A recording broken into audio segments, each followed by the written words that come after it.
Hello everyone, my name is Eugene and today I'm gonna do a quick review of this game called ULTRAKILL. I just recently finished the P2 level on stream and it was incredible. Leave a comment if you P ranked Act 2 and beat P2 as well. Now, ULTRAKILL is a fast-paced, retro-inspired first-person shooter developed by Arsi Patala, I hope I say the name correctly, better known by his artist name Hakita, and published by New Blood Interactive. It was first released in September 2020, and if you're like me, you probably didn't even hear about it back then. I actually first discovered the game last year through a friend's recommendation and only gave it a try around 2 months ago. And I can't stress this enough, I feel like it deserves a lot more recognition, even though it's still in early access. So let's start with the graphics. The game sorta adopts a retro look similar to classic first-person shooters like Doom back in the days and Quake. But despite its retro inspiration, ULTRAKILL features cool graphical effects and vibrant colors that make it visually appealing. The levels are varied and super well designed, ranging from paradisical places to demonic landscapes.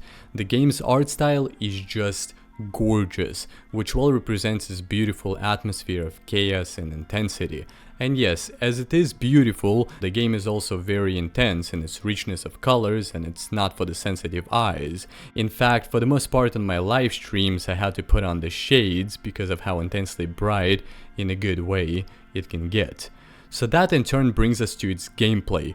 ULTRAKILL offers fast-paced, skill-based gameplay, and when I say skilled, I mean it. It rewards precision and agility, especially if you're trying for P rank. It sorta teaches you how to be fast-paced in a fast-paced game where you seemingly start out slow, and it really shows as you progress. If you are interested, you can watch some of my first live playthroughs and compare them to the later ones enlisted in a playlist I made, or some of the comparison videos I made on the channel. The difference is significant. So because of how skill-based it is also very rewarding to see improvement over the hours of gameplay. Now when it comes to the main character, you basically control a robot machine named V1 and designed to kill. You are armed with a variety of weapons, including pistols, shotguns, rocket launchers, and later a saw blade, which can be unlocked as a secret weapon. And that's another cool feature of the game. Secrets. You can unlock secret weapons and find secret lore text. And yes, apart from its incredibly appealing gameplay, the game actually features lore. It is mostly based on Dante's poem Inferno. Now, I have not read it, so I cannot say much about it, but I know that some of the most known characters are in the game. So if you're into Dante, you will surely enjoy it. However, the lore of the game is mostly hidden and you will need to dive deeper into the in-game terminal and books to figure it out. But I suppose that's the beauty of ULTRAKILL. Even without its lore, I feel like it's already a top tier game, solely for its epic gameplay. Now a little about the level design. As I said prior, the game features well-crafted levels filled with secrets, hidden passages, and most importantly challenging enemy encounters. Each level is designed to sorta test you more than the previous one, in most cases rewarding experimentation with different weapons and different style. There are a lot of things you can do with your guns as far as different combos go. And the pacing is where it's at, and it always ensures that you're constantly engaged and on your toes. Next thing I want to talk about is ULTRAKILL's soundtrack, which is just the cherry on top.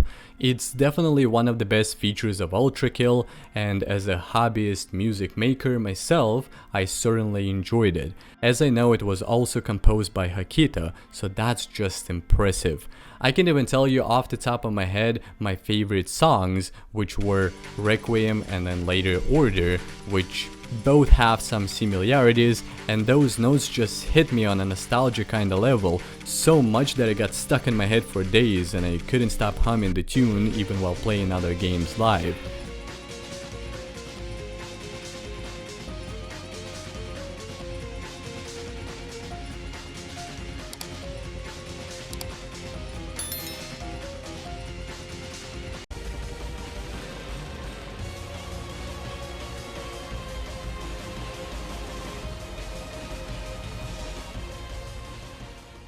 So yes, the soundtrack is just masterfully done.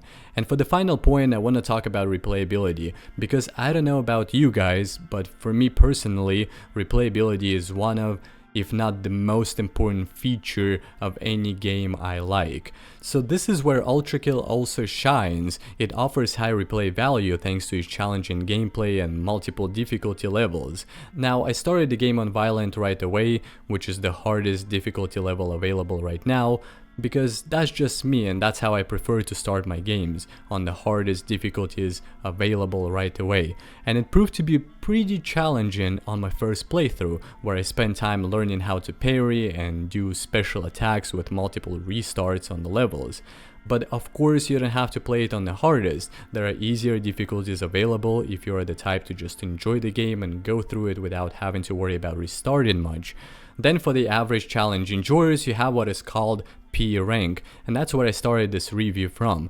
There are secret levels called P levels, and to unlock them you have to beat each level with a P for perfect rank, which requires you to be on time, kill all the enemies on the level, and finish with style, without dying a single time. So think of it as a no death run basically. So if you die you have to restart and you have to do it again, because otherwise you will not get a P rank. And because you need to finish with perfect style, you can't just rely on doing the same thing over and over. It sort of promotes improvement and experimentation, as I stated earlier. And you can do all of that in its current state. Just to be clear, the game is still in early access, and Act 3, which is the final act of the game, is still incomplete, with the last 2 layers yet to be released. So yes, considering that and the fact that you can try different things, different weapons, as far as replayability, it's definitely of high value.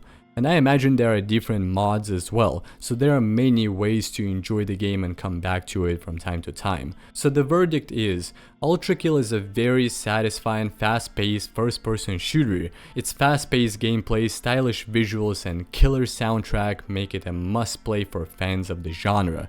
Especially if you are someone who appreciates a challenge, you will certainly find plenty to love in this adrenaline-fueled shooter. That being said, as I said earlier, the game is still unfinished, and there are perhaps more features or fixes to be implemented into the game later. So to answer the question, is it worth it in its current state?